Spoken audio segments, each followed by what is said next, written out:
What harmful things are being taught to children? Ignore bullies and they'll leave you alone. When you do that, one of two things are likely to happen. Either they'll mess with you more or they'll move to someone else and bully them. If you stand up to bullies, they back down. The earlier in life you put these people in their place, the less likely they'll develop their bad behavior as a lifelong practice. And forgiving them, they just do it again. If you stand up to bullies, they back down. Good advice in terms of strategy, but bad advice because this isn't always the case. They don't always back down, and you should be prepared for that in case it happens. Sometimes that means defending yourself. Agreed, sometimes you definitely get your ass kicked, but they won't mess with you again, because bullies don't want to fight.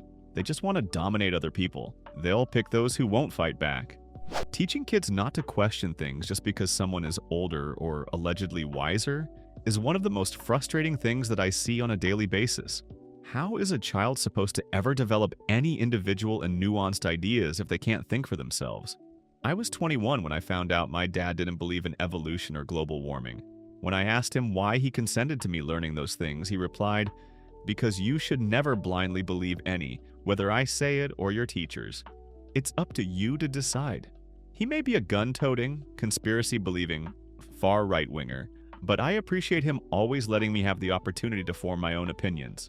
Plus, all of the joke lies he used to tell us as kids really cemented that look into everything characteristic.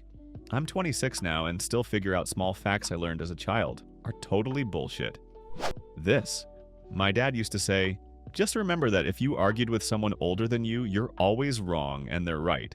I have been so gullible and easily manipulated my wild love because of this mindset. I was never able to comfortably set boundaries with people and have been taken advantage of by older men to the point where I've endured abusive relationships. This was my life.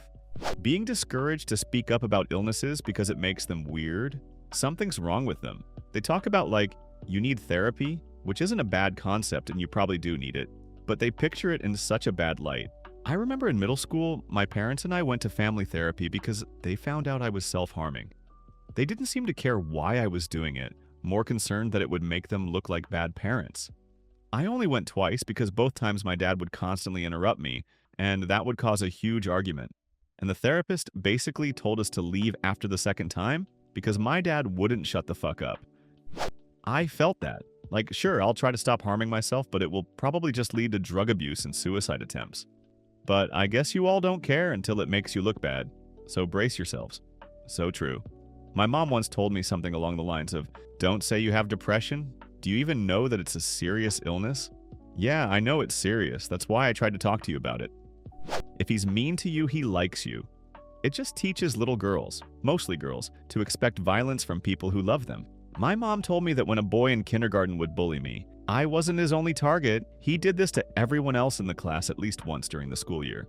I never understood it and never tried to. Later on, my dad stepped in to tell me what the boy did was wrong, and his behavior was not a sign of him liking me. This.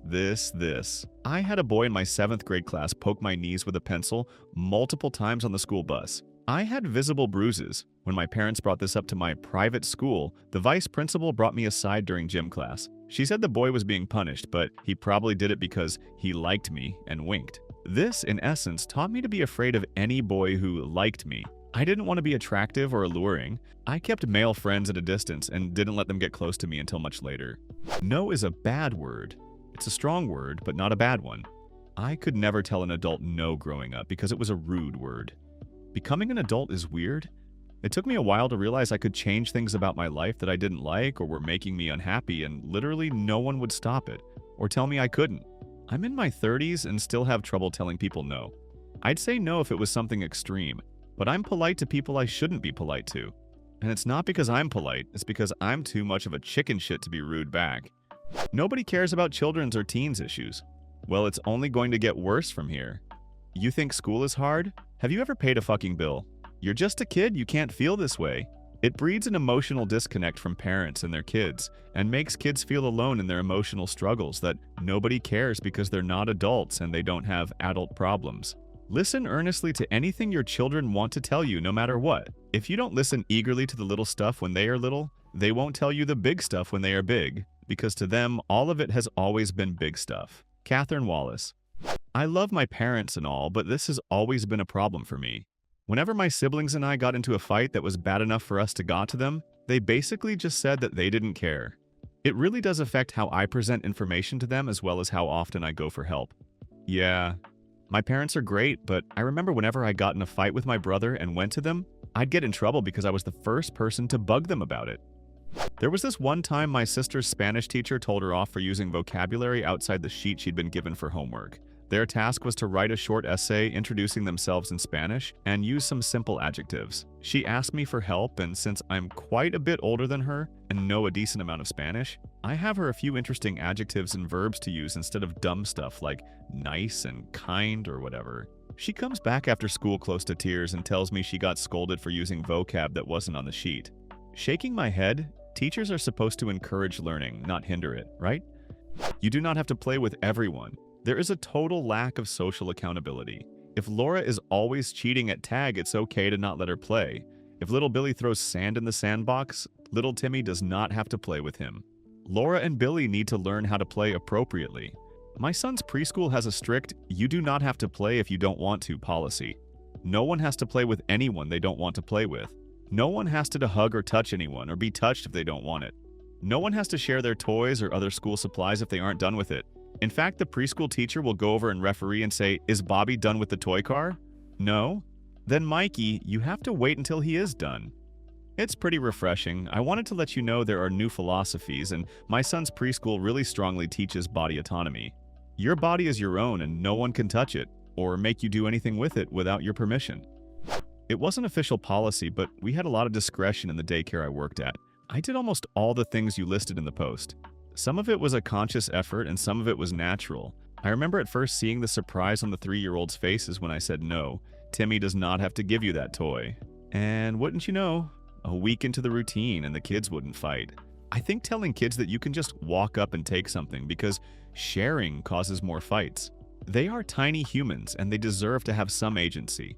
Saying no to unwanted touch, saying no to other kids who are bothering them and not telling them to get along. And I had the best behaved class. Anecdotal, but I know it mattered. Happened to my son in middle school, a kid sucker punched my son.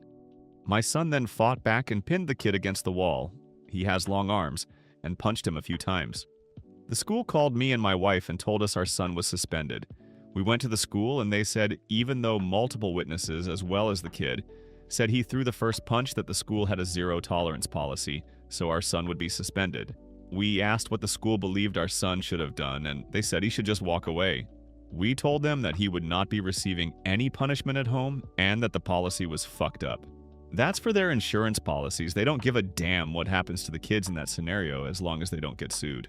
The suspension was his reward for fighting. Here, kid, take a vacation. Political views? At ages that children are really too young to understand them. They just spout off their parents' thoughts. The worst part is they repeat them and hear the same political views so much that they internalize it. When they are older enough to question it, they then have an identity crisis because the things their parents said don't make sense when examined a little further. So, like anyone else, when your views come under scrutiny, you dig a deeper trench and pretty much develop an unspoken pledge of loyalty to your political party.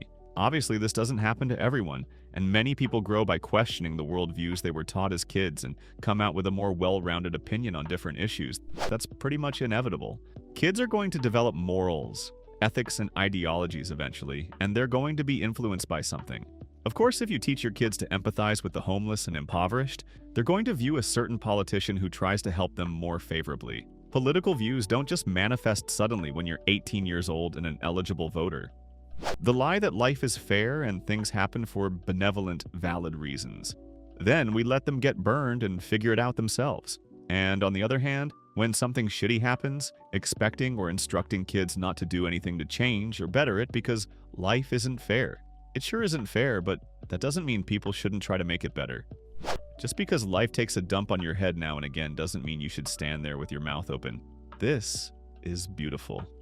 If you have a different opinion than someone, you hate them, and that's wrong. Also, people seem to be taught this incorrect notion that every disagreement has to be an argument, so backing down, admitting that you were wrong, or changing your mind are considered losing. It's totally fine to change how you feel about an issue when presented with new information. It doesn't make you weak.